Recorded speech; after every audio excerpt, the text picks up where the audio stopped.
up, TA fam? Welcome to our channel. What up, though? You already know who this is. Yes, sir. Yes, ma'am. All right, y'all. I'm going to let her get back in this camera because you already know I'm just doing my thing.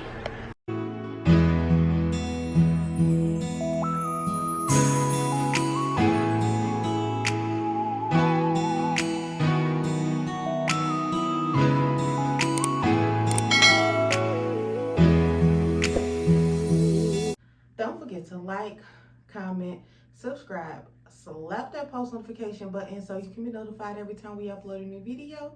Give this video a big thumbs up. All right, guys, so today's video is going to be my TTC update, and it is a long time coming, so please bear with me. If you have been here through my journey starting in 2018, then you know that I had a tubal reversal back in 2018. For those of you who are new here, if you haven't followed my TTC journey, please go back and watch the TTC journey playlist. It follows my journey from going to get my tubal reversal to me trying to conceive, finding out I'm pregnant, losing baby after baby after baby. Anyway, I'm not going to get too much into it. Just go back and watch my TTC journey. So, okay, this video is a long time coming. So just to start, I had 2 ectopic pregnancies. I had one ectopic pregnancy February of 2020. I found out that I was pregnant in January. Went to have my first ultrasound. They didn't see anything. There was nothing, no sac, anything, nothing. They couldn't see anything in my uterus. So they said that they was going to reschedule the ultrasound for 2 weeks later. Okay, so February 8th of 2020, I was rushed to the hospital because I just started cramping really bad. My stomach was extra swollen, like it was swollen. It hurted, like I couldn't get no release to my belly, no nothing. Got up to try to go to the bathroom because I felt something just gushing. I'm sorry, TMI, but that's what it is. And sure enough, I was hemorrhaging. So I was rushed to the hospital. And I was told that my baby was in my tube and they could not save my tube. So I lost my right tube and my right ovary in 2020. Okay, so needless to say, I was devastated. But you know, I picked my head up, started my journey all over again. I waited, you know, gave myself some time to heal. Okay, so I was cool, moved on, got pregnant, but had a chemical pregnancy. So pregnant twice in 2020. One resulted in a ectopic pregnancy lost. One resulted in a chemical pregnancy. So fast forward, 2021, no success. 2022, no success. But I wasn't giving up. I was trying. I went and had my levels rechecked all over again. I had a HSG done. Everything was fine. My one tube that I had supposedly was still open, good, in good condition, ready to go. Okay, so needless to say, me and my husband sat down. We had a conversation. We was like, okay, 2 years gone by, haven't had any luck conceiving. So our next step, we was going to do IVF.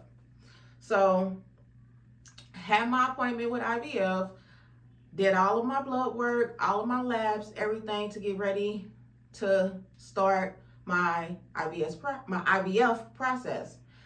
Hubby got, his labs done, and we got his results. Everything was good on his end, good to go. He had his semen analysis. Everything came back good, normal, great. We was ready to rock and roll. Okay. Fast forward to December 30th of 2022. We was in a head-on collision car accident crash. So car totaled.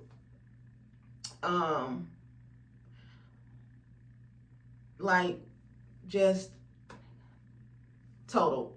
That was like the worst thing coming at the worst time, because I was scheduled to start my IVF process in January. So New Year's Eve, so the 30th of December, we was in a head-on collision car accident.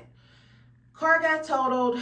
Me and husband both suffered mild concussions, mild injuries by the grace of God. If you would have seen our car, we wasn't supposed to make it. Our car was totaled, front end, smashed in, just smashed up to the inside of the car, okay? Airbags deployed, thank God for that. We was both knocked unconscious. I think I woke up first. I woke him up. Didn't know what was going on, in a cloud of smoke. Just thought the car was gonna catch on fire. But it was just the smoke from the airbags deploying, all of that, okay? So, was on restriction for 6 weeks. Couldn't do anything, was off of work, could barely walk. I busted my ankle, had to go to physical therapy for 2 months, 3 months. I can't remember. Physical therapy, we started in January. Physical therapy ended in March. So for January to March, we had to go to physical therapy. CAT scan after CAT scan, MRIs. We had to go get BTIs or brain images and all of that, just to make sure that, we didn't knock anything else loose up there or whatever. So needless to say, the end of 2022 was not good. So fast forward to February 8th, on the exact day that I had to have emergency surgery for my ectopic pregnancy in February of 2020. February 8th of 2023, I find out I'm pregnant. I was happy. Thank God that nothing happened to the baby while we, when we got in the car accident. I didn't even know at that time that I was pregnant. Okay, so found out I was pregnant on the exact day that I had my ectopic pregnancy surgery. So excited. Excited and scared, because I'm thinking to myself, okay, you've had one ectopic pregnancy. What are the chances that you will have a second one? What are the chances that you will be the one to have 2 ectopic pregnancies, right? Now, mind you, back in 2018, when I had my tubal reversal, my doctor did tell me that I was at high risk, or it was always going to be a high chance that I will have at least one ectopic pregnancy. So I knew that risk. So I knew that I would have at least one, because my doctor told me that I would have at least one.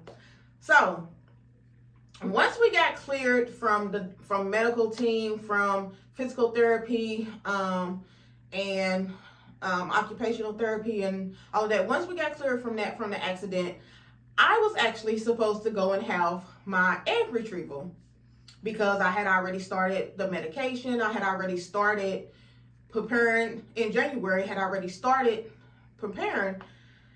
So I was supposed to have my egg retrieval in March. Okay. but found out we was pregnant naturally with 1 tube. So excited. Okay, so come March the 3rd, I'm at home and I'm noticing the same symptoms that I had when I had my first ectopic pregnancy. Dizziness, hot flashes, pain in my abdomen. My abdomen had swelled up. It was painful. So at this time, I had not started hemorrhaging, so there was no blood. We caught it in time. So Anthony had to rush me to the hospital. He was home that time. When I had my first ectopic pregnancy, he was at work, but he had to rush to the hospital once his mom told him that I had to get rushed to the hospital. So he was there, and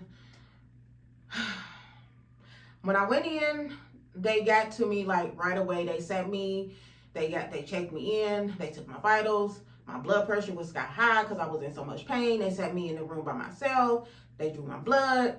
They did an ultrasound, and then they put me in a room. They came in, they gave me morphine for the pain until the specialist came in, who was a doctor under my insurance.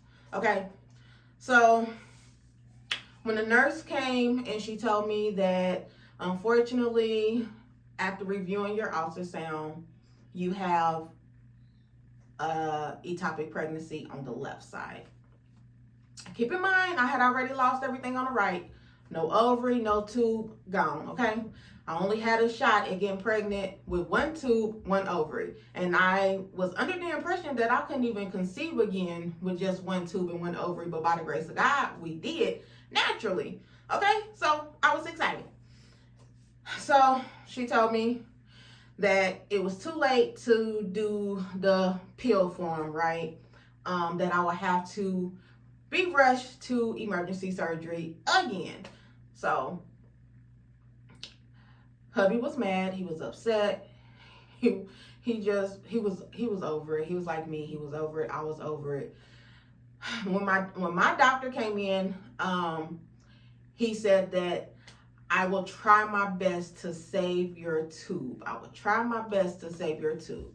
If I can't save your tube, I promise you I will save your ovary so that you can still go through with IVF. So I was like, okay. I was like, but he was like, but if we do save the tube, it's a possibility that if you get pregnant, it would be another ectopic pregnancy because that tube is chewed up. Okay? Keep in mind that when I had my HSG done, they told me that my tube on the left side was good. Fluid was flowing through. The blue dye was running out like it was supposed to. Nothing was wrong. So I don't know what happened from the time I had my HSG in August of 2021 to March of 2023. I don't know what happened. But needless to say, okay, whatever. So I was like, okay. So he was like, we can't find the baby. Now, when I first found out I was pregnant, I went to the doctor. They put me on progesterone. Well, my fertility clinic put me on progesterone because, you know, just to try to keep the baby, because I was getting my HCG done every 3 days. So I was getting labs done every 3 days. And I was getting excited because my HCG was going up and going up and going up. Like when I was rushed to the hospital and they did a HCG on me that night, it was at 594. So I couldn't figure out why my levels was going up if I was losing my baby, if I was having an ectopic pregnancy. But they was saying that it was because of the progesterone. That's what kept my HCG up, because I was on progesterone. So, okay, that kind of makes sense. Whatever. Y'all the professionals here, honey. Y'all supposed to know what y'all doing. So, okay, that's fine. So, after we found out that it was an ectopic pregnancy, went through surgery, had the surgery done. When I came through, Anthony had told me what the doctor said. They was able to save my ovary, but they was unable to save my tube. So now I have 0 tubes and 1 ovary. Okay, so the only way that I can get pregnant is through IVF. So fast forward, after March, I gave my body a break, didn't do nothing. Started my IVF journey all over again in June. Okay, had my egg retrieval at the beginning of July. Had my FET in the second week of July. Okay, so, and I was doing genetic testing, so let me take that back. I had my egg retrieval at the end of June, like right before hubby's birthday. And I was doing genetic testing, and a good thing about that is that my insurance covered it. Like, I was so happy because my insurance covered it. Like, yes, I didn't have to pay for my IVF. The only thing I had to pay for was medication. And thanks to some of my TTC sisters and my TTC warriors, y'all know who y'all are. Simply Tanika, girl, I love you so much. Tamika TCC, like the Genesis, all thanks to, you know, I had such a good TTC circle, you know, because we was all going through this together at the same time, right? So I got some information on how to get medication. So I did that, where I was able to get my medication, you know, and it didn't cost me an arm and a leg out of pocket. And thanks to my flexible spending account, the money on that helped pay for the IVF, because after insurance and everything was taken out, my IVF only came to $2,879, right? So with my FSH card, I was able to pay for that out of that, and they covered it with my doctor doing a medically necessary form, right? So I was happy about that. I was like, wow, I only have to pay almost $2,900, but none of that is really coming out of my pocket because I have my FSA. Thank God for FSA. Thank God for Kaiser Permanente Insurance, because the only thing is that the medications was going to be so expensive because Kaiser only do the brand names. So they didn't do the generic name or the next two name or whatever. They only did the brand name. So, okay, cool. So I had my medications ready to go. We was set, good to go, doing my shots. Hey, had my progesterone and oils, had my progesterone itself that my sister Simply Tanika sent. So, you know, I was good. I was ready to go. I was taking my medications, you know, doing my shots, getting ready, was happy. We was okay, come on, we rocking and we rolling. I'm like, it's gonna be a success. It's gonna be a success. It gotta be. You know, my first ever FET, okay? Like, my first time doing IVF, like, if I would have known back then in 2018 that I was going to lose both tubes and the ovary with a tubal reversal, I would have just kept that money and did IVF back then. But, you know, I wasn't thinking. And when I first started the journey, I seen a lot of YouTubers who was going through a tubal reversal journey. So I was like, that's what I want to do. My tubes are tied. I want to have them untied because I want to have more than one baby. And doing IVF is going to only give me one baby, and then I have to go through IVF again to get another baby. I wasn't about to do all of that. So me and hubby decided tubal reversal would be the best thing. Okay, great. We did that. So did the retrieval, did the FET, you know, cool. When I got my fries from McDonald's, after that, was ready to go, had my little socks on, had my band-aids on, had everything ready to go. And it was a fail. All of that in my first round of IVF was a fail. So, needless to say, I was very much disappointed. Like, very much. I stopped my journey altogether. I wasn't doing it anymore. I was at the point where I was just giving up. Like, maybe I would never have my rainbow baby. Maybe I would never bring home my rainbow baby. So my fertility clinic wanted to get me ready immediately for a second round of IVF, but I didn't want to do it. I was like, no.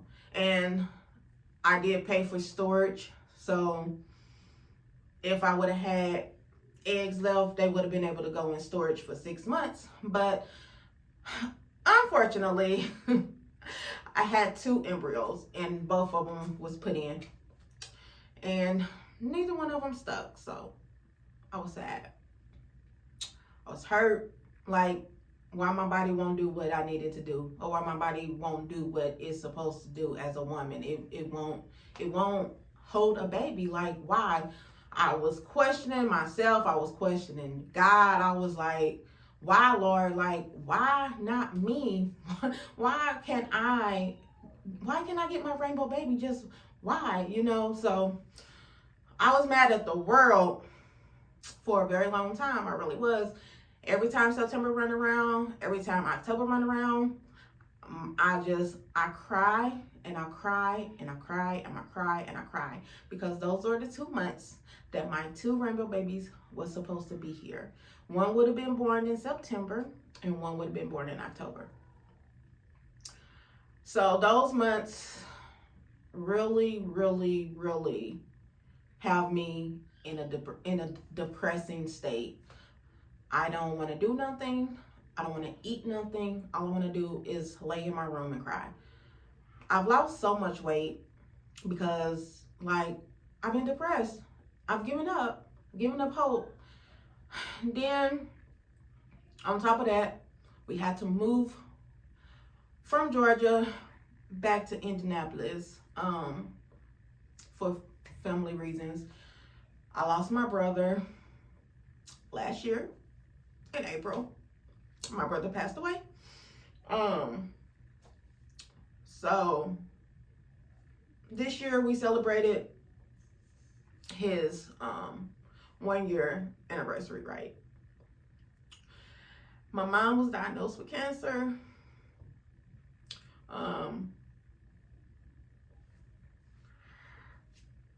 She's fine now. She beat it. Praise the Lord. She got to ring the bell. So she's now cancer-free. So all of that brought us back home to Indianapolis. Okay? Not by choice, but by circumstances under that was not within our control. We did get a new car though. I don't know if I mentioned that. After the accident, we was able to get a brand new truck.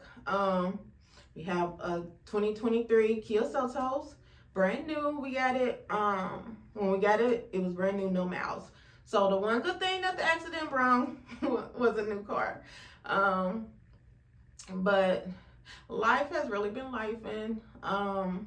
When I did my first video when we moved back here, I said I was going to do a sit down and let you guys know what was going on, where I've been, why I haven't been posting, like what was going on in my life. So we are now in August of 2024. And I am just now feeling up to starting my TTC journey over. So now is going to be my IVF journey, because that is the only option that I have to bring my rainbow baby into this world. So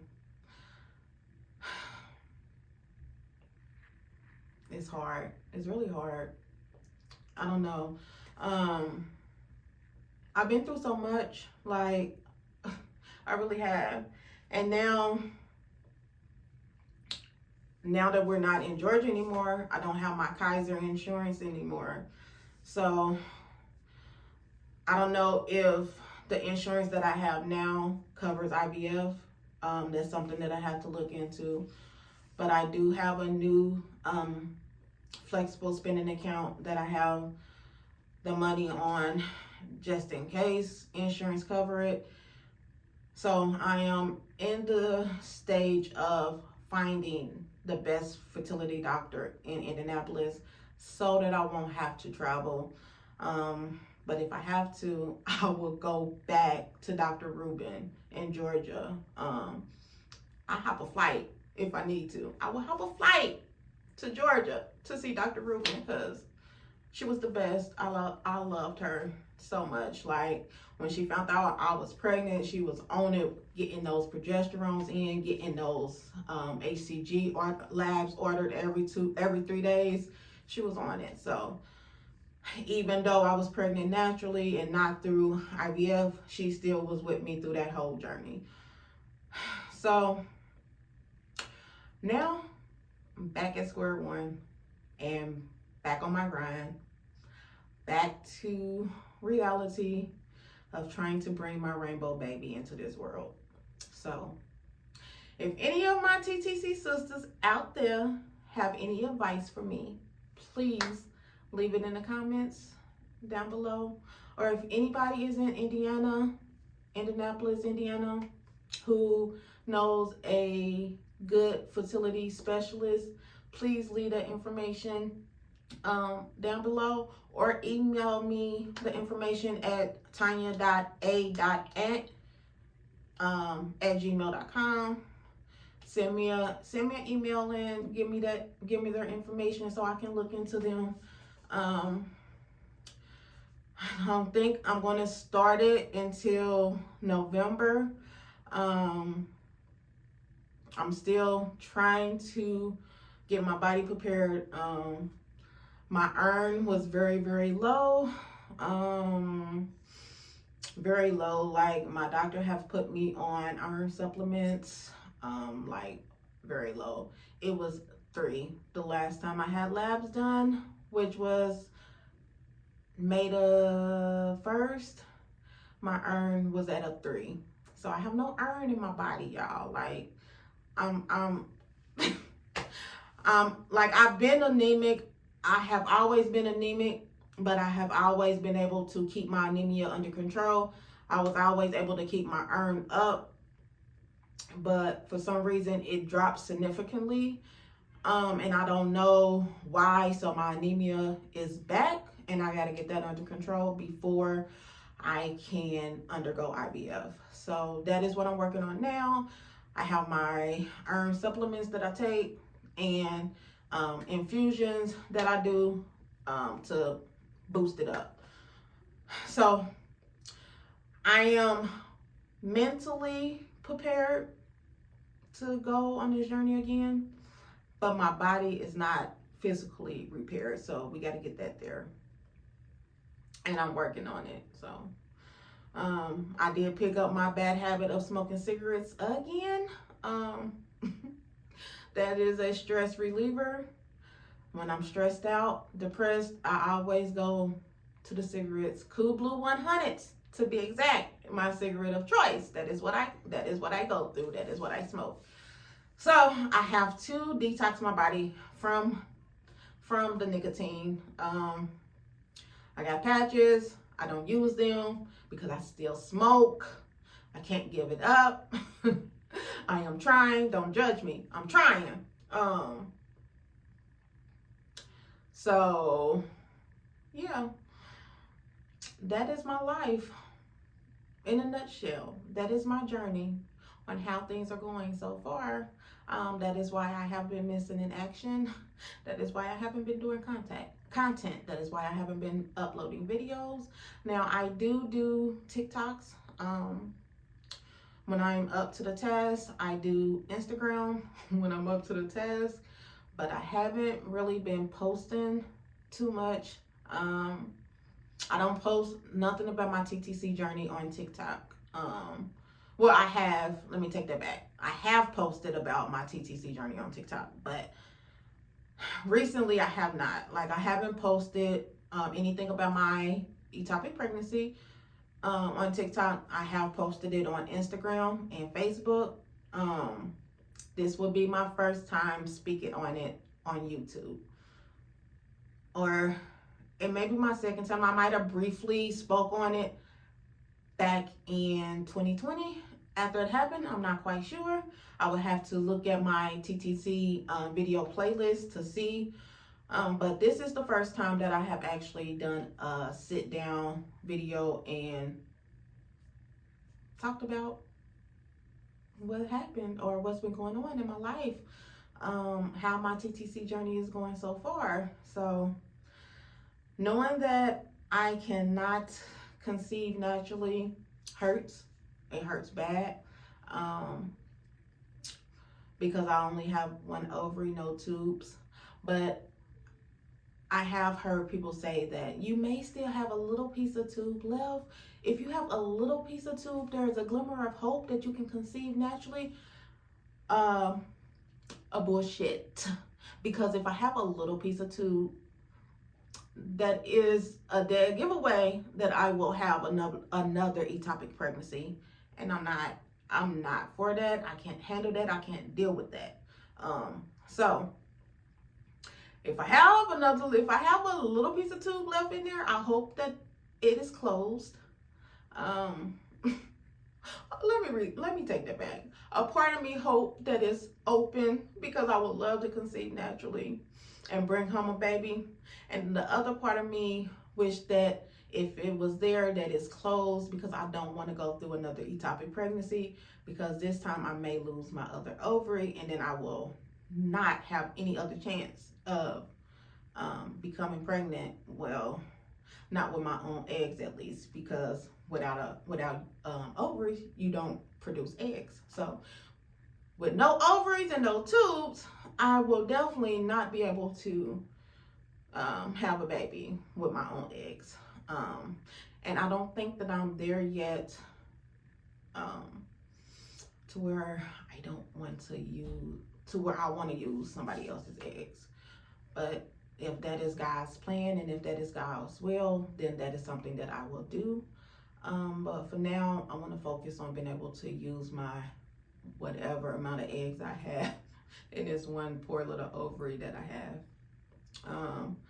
I was going to show you guys my scars, and the thing about it is, when I had my ectopic in March, the doctor just went right into the 2 holes from my 2020 surgery.